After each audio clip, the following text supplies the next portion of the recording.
Ya, puji Tuhan. Shalom Bapak Ibu Saudara dimanapun Bapak Ibu Saudara berada di rumah masing-masing. Dan hari-hari ini tentunya kita bersyukur kepada Tuhan walaupun PSBB atau PPKM masih terus berjalan. Dan ada di antara kita mungkin yang terbatasi kegiatan kita. Tetapi kita tetap bersyukur bahwa Tuhan selalu menyertai kita. Lebih daripada itu, ketika Anda dan saya masih bisa sehat sampai dengan hari ini, saya tahu ini kemurahan dan anugerah Tuhan. Puji Tuhan Bapak Ibu Saudara, izinkan saya berbicara tentang the second coming of Christ. Pagi ini saya akan berbicara banyak tentang bagaimana kesiapan Bapak Ibu Saudara dan saya menyongsong kedatangan Yesus pada kali yang kedua. Karena kita tahu kedatangan Kristus pada kali yang kedua, yaitu the second coming of Christ, sedang menuju kepada penggenapan. Hari-hari ini sedang tanda-tandanya semakin jelas. Dan Anda dan saya sedang dibawa untuk menuju ke sana. Dan diharapkan kita semuanya dalam kondisi yang siap, sedia menyongsong kedatangannya pada kali yang kedua. Nah, Bapak Ibu Saudara, kalau Bapak Ibu Saudara baca, kita buka Alkitab kita di dalam 2 Timotius pasal yang keempat ayat yang ke-8. 2 Timotius pasal yang keempat ayat yang ke-8. Yuk kita menuju ke sana dulu. Mendasari kebenaran firman Tuhan di pagi hari ini tentang kesiapan gereja Tuhan, tentang kesiapan saudara dan saya menyongsong kedatangannya pada kali yang kedua. 2 Timotius pasal yang keempat ayat yang ke-8, firman Tuhan berbunyi demikian. Sebentar ya Bapak Ibu Saudara ya.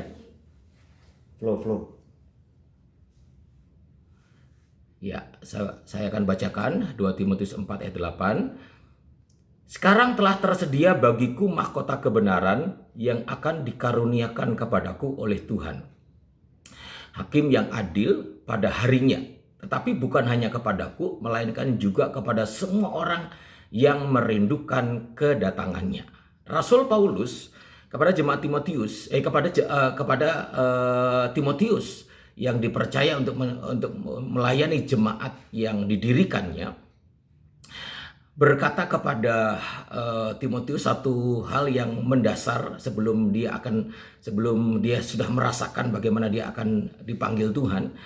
Dia berkata bahwa sudah tersedia bagiku mahkota kebenaran yang akan dikaruniakan kepadaku oleh Tuhan, Hakim yang adil pada harinya. Tetapi bukan hanya kepadaku, melainkan juga kepada semua orang yang merindukan kedatangannya. Jadi Bapak Ibu Saudara, dari ayat ini kita bisa tahu bahwa sesungguhnya semua orang percaya yang ditebus dengan darahnya yang mahal, yang sudah mengambil keputusan untuk percaya kepada Yesus, adalah orang-orang yang merindukan kedatangannya.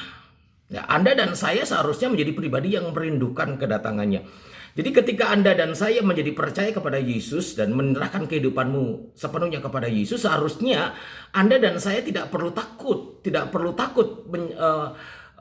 menyongsong kedatangan Yesus pada kali yang kedua. Seharusnya itu tidak perlu kita takuti, saudara. Karena kita dan saudara dan saya adalah pribadi-pribadi yang merindukan kedatangan Tuhan.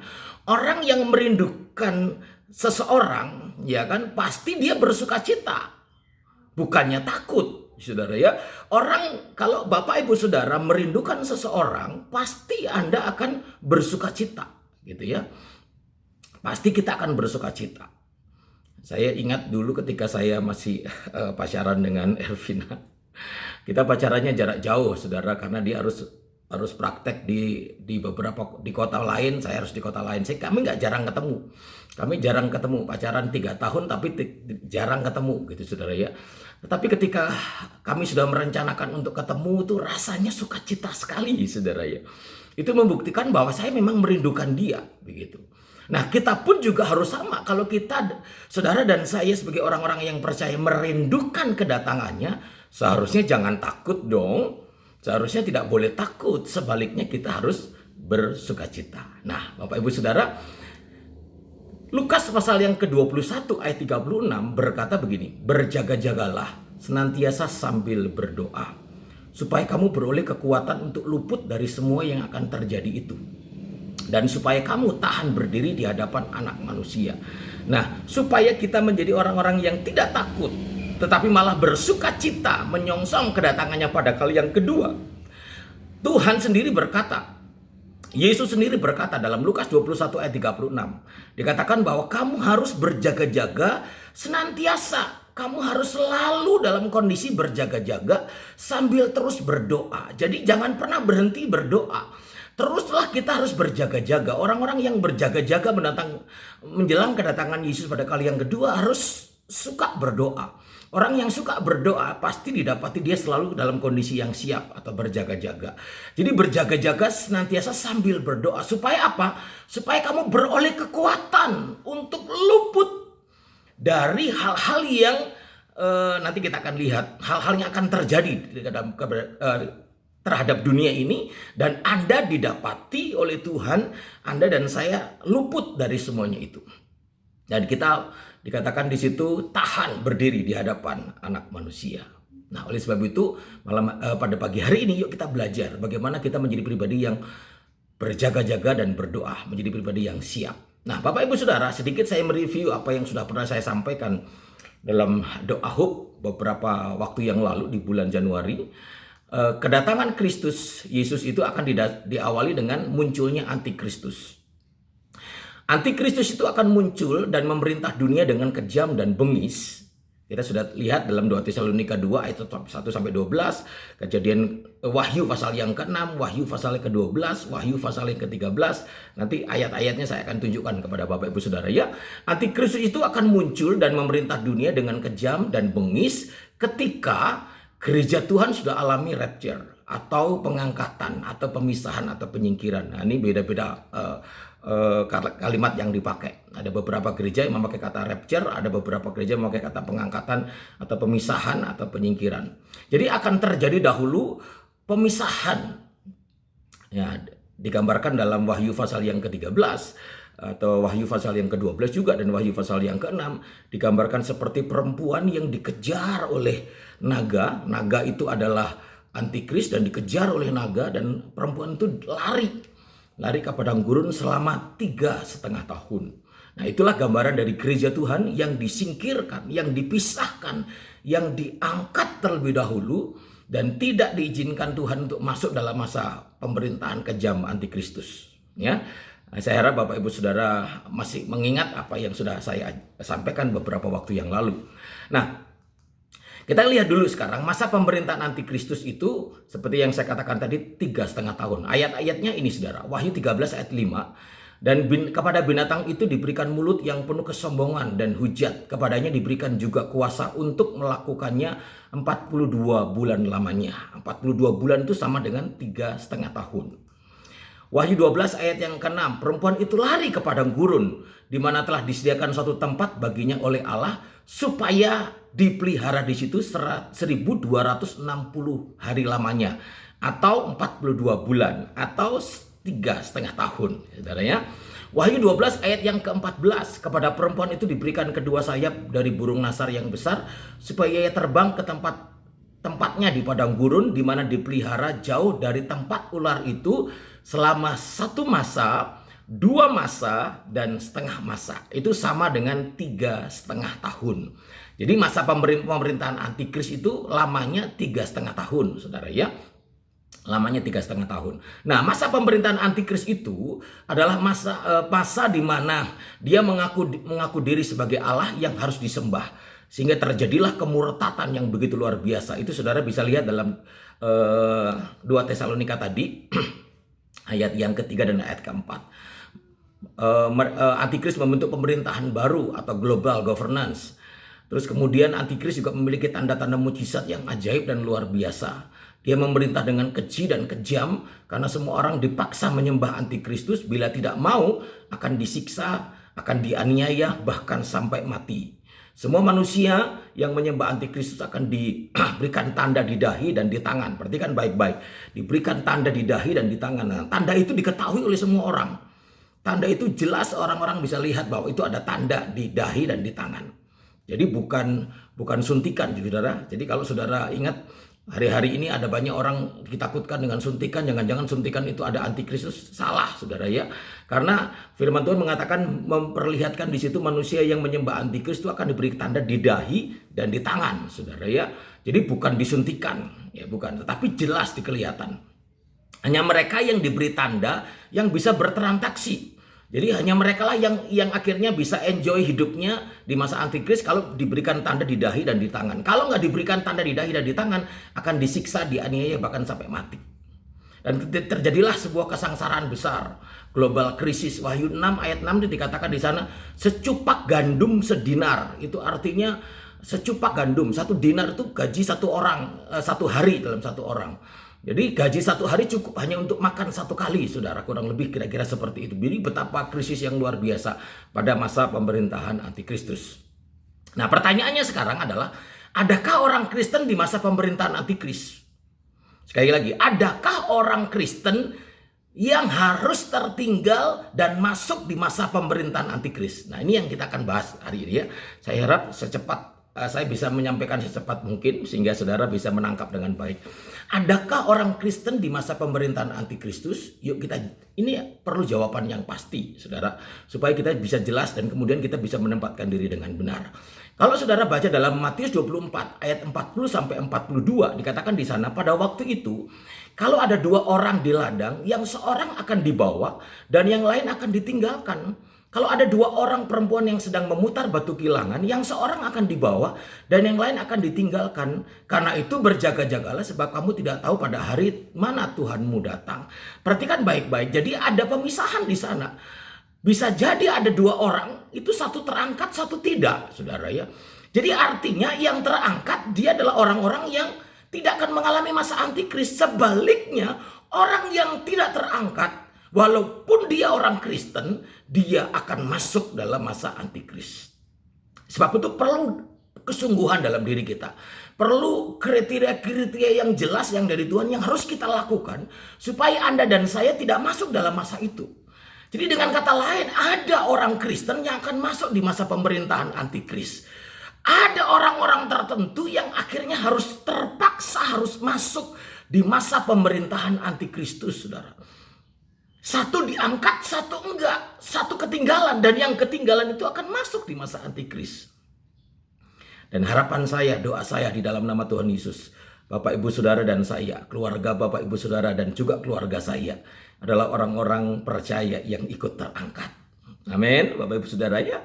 Nah, oleh sebab itu kita mau jawab beberapa pertanyaan ini dengan beberapa ayat ya, saudara. Ya, kita lihat.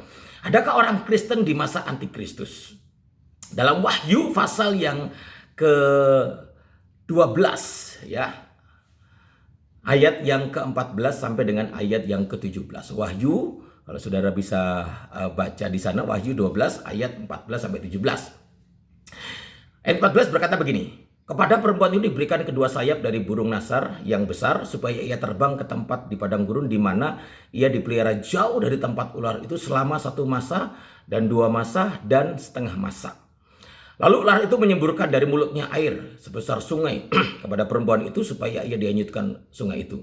Tetapi bumi datang menolong perempuan itu. Ia membuka mulutnya dan menelan sungai yang disemburkan naga itu dari mulutnya. Maka, perhatikan ayat 17. Maka marahlah naga itu kepada perempuan itu, lalu pergi memerangi keturunannya yang lain yang menuruti hukum-hukum Allah dan memiliki kesaksian Yesus. Perhatikan baik-baik. Lalu naga itu marah, maka marahlah naga itu kepada perempuan itu, lalu pergi memerangi keturunan yang lain yang menurut hukum-hukum Allah dan memiliki kesaksian Yesus. Jadi ada orang-orang yang menuruti hukum Allah dan memiliki kesaksian Yesus yang diperangi oleh antikristus. Nah, perhatikan baik-baik. Tetapi saudara perhatikan, perempuan itu tidak diperangi karena dia memiliki 2 sayap. Jadi hanya yang diberikan 2 sayap burung nasar yang akan luput dari naga atau antikris. Hanya mereka yang memiliki 2 sayap. Tetapi sisanya akan diperangi oleh antikris dengan penuh kemarahan. Jadi artinya Bapak Ibu Saudara, bahwa ada orang Kristen di masa antikristus itu, yaitu mereka yang tidak memiliki kekuatan 2 sayap. Yaitu sayap burung nasar itu, sehingga akhirnya dia tidak bisa terbang pergi ke padang gurun. Dia tidak bisa. Tetapi keturunan yang lain yang gak bisa tadi itu akan diperangi oleh antikristus dengan penuh kemarahan.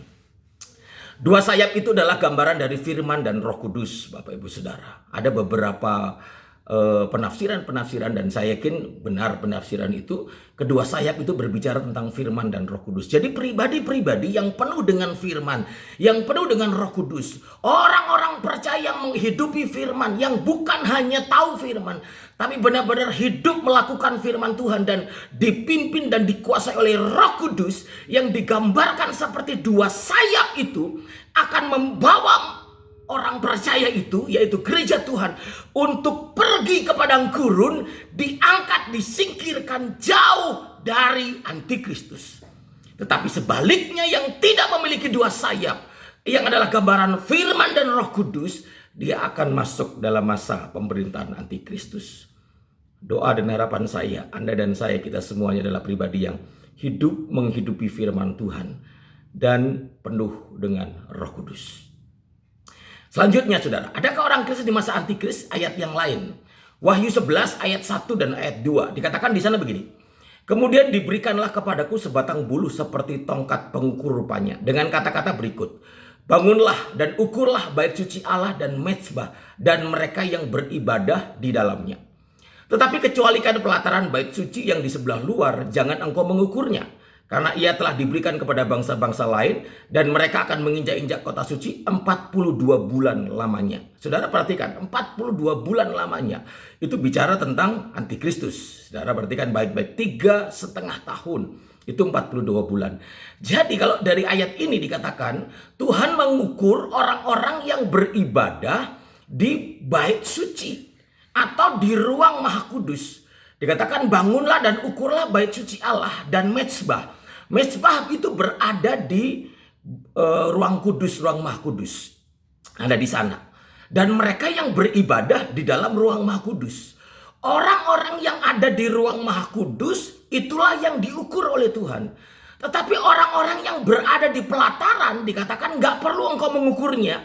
Karena mereka itu akan diserahkan kepada bangsa-bangsa lain dan mereka akan menginjak kota suci 42 bulan lamanya. Artinya orang-orang yang ada di pelataran itu nggak perlu diukur karena mereka seperti mereka itu adalah orang-orang yang sudah pasti akan masuk ke masa 3,5 tahun aniaya yang disebut dengan masa antikristus.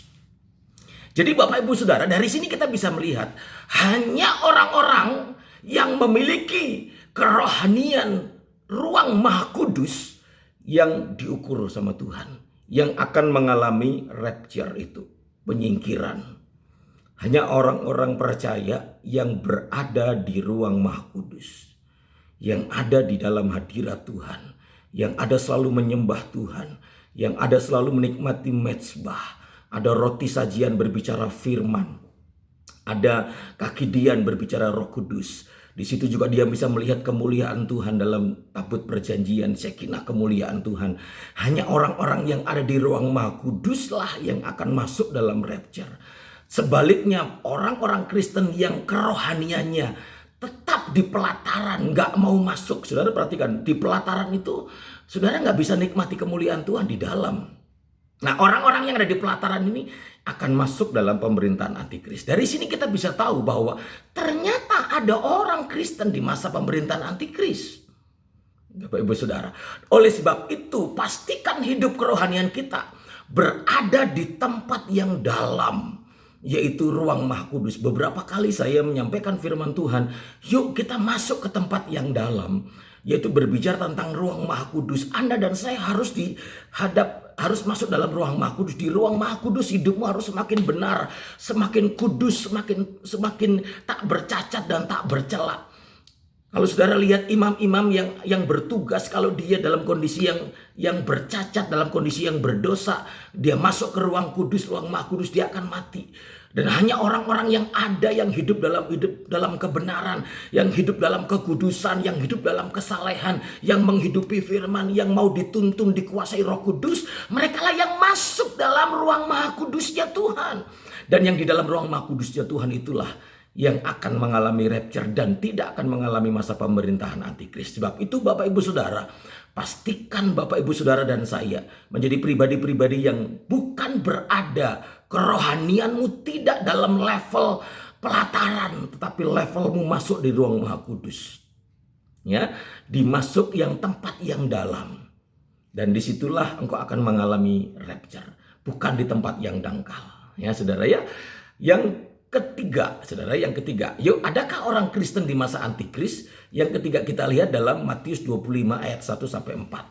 Ini berbicara tentang 5 gadis yang bodoh dan 5 gadis yang bijaksana.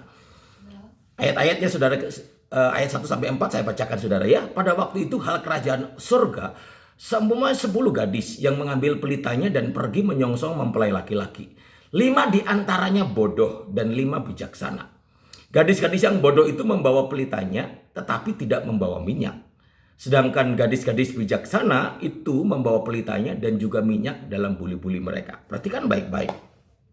Di ayat ini digambarkan ada 50% dari gadis-gadis itu, 50% nggak bawa minyak, 50%-nya punya persediaan minyak, saudara ya. Dan mereka yang punya persediaan minyak itu, kalau saudara baca ayat-ayat selanjutnya, merekalah yang punya 50% yang punya cadangan minyak, itulah yang akhirnya masuk ke pesta pernikahan mempelai laki-laki, saudara ya. Masuklah ke sana. Tetapi sebaliknya 5 yang bodoh yang punya pelita tetapi tidak punya cadangan minyak, dia akan tertinggal. Nah, dari sini kita bisa tahu Bapak Ibu Saudara, ternyata ada pemisahan. 5 gadis yang bijaksana itu berbicara adalah orang-orang percaya yang tidak akan masuk masa pemerintahan antikris, yang akan disingkirkan ke padang gurun, layaknya perempuan yang dikejar-kejar oleh naga itu dan lari ke padang gurun, disembunyikan di sana selama 3,5 tahun. Itulah kondisi yang dialami oleh 5 gadis yang bijaksana. Nah, oleh sebab itu Bapak Ibu Saudara, dari sini kita bisa tahu bahwa hanya 5 gadis bijaksana yang memiliki cadangan minyak yang berhak untuk rapture. Sedangkan yang tidak memiliki cadangan minyak akan masuk ke masa pemerintahan antikristus.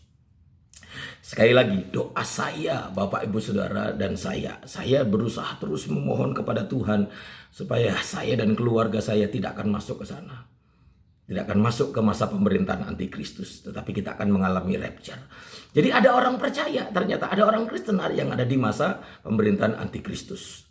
Nah, oleh sebab itu kita penting untuk menjadi pribadi yang seperti 5 gadis yang bijaksana. Artinya Bapak Ibu Saudara, 5 gadis yang bijaksana itu menyiapkan cadangan minyak. Dia punya sesuatu yang lebih yang dia lakukan untuk mempersiapkan diri. Berbeda dengan 5 yang bodoh. Dia punya passion untuk mau membayar harga lebih, saudara. Tidak mau biasa-biasa saja. Ada persiapan lebih yang dia lakukan. Ada hal yang lebih yang dia lakukan. Dan itulah yang saya sebut dengan mempersiapkan cadangan minyak. Jadi hanya orang-orang percaya yang tidak hanya menjadi percaya, tetapi benar-benar mempersiapkan diri dengan baik. Punya gairah untuk mempersiapkan diri dengan baik. Merekalah yang akan layak masuk dalam rapture itu. Sebab itu Bapak Ibu Saudara, dari sini kita bisa tahu bahwa minimal 3 hal yang kita pelajari hari ini. Yang pertama adalah milikilah 2 sayap burung nasar, yaitu firman dan Roh Kudus. Artinya Anda dan saya harus menjadi pribadi yang terus menghidupi firman dan terus mau diurapi, dikuasai, dipimpin Roh Kudus di seluruh aspek kehidupan kita dalam segala hal yang kita lakukan. Karena itu adalah faktor penentu yang membuat Anda dan saya bisa lepas dari masa pemerintahan antikris dan akan masuk dalam rapture atau penyingkiran itu. Yang kedua, pastikan kehidupan kerohanian Anda dan saya berada di ruang Maha Kudusnya Tuhan. Bukan berada di tempat yang dangkal, di pelataran. Anda dan saya harus masuk lebih dalam. Oleh sebab itu perlu persiapan cadangan minyak, yaitu mau bayar harga. Kalau engkau hari-hari ini mungkin orang-orang biasa ibadah ya biasa-biasa aja. Lebih sekarang ngerubah. Cara ibadah kita harus berubah. Cara kesungguhan kita dalam beribadah harus berubah. Cara kesungguhan kita dalam meneliti firman Tuhan harus berubah. Cara kita melakukan firman Tuhan. Terus cara kita menghidupi firman Tuhan. Cara hidup kita harus berubah. Harus berubah. Oleh sebab itu gereja kita tahun ini mengatakan discipleship making church. Artinya Anda dan saya harus mau dimuridkan. Orang yang mau dimuridkan adalah orang-orang yang mau hidup dalam firman, yang mau hidup dalam Roh Kudus, yang mau dibawa untuk masuk dalam ruang Maha Kudusnya. Orang pemuritan itu adalah bukan hanya pengetahuan tahu firman, bukan, tetapi sampai melakukannya, sampai menghidupinya, sampai menerima berkatnya dari kebenaran firman itu. Harus masuk dalam ruang Maha Kudusnya Tuhan. Harus memiliki cadangan minyak.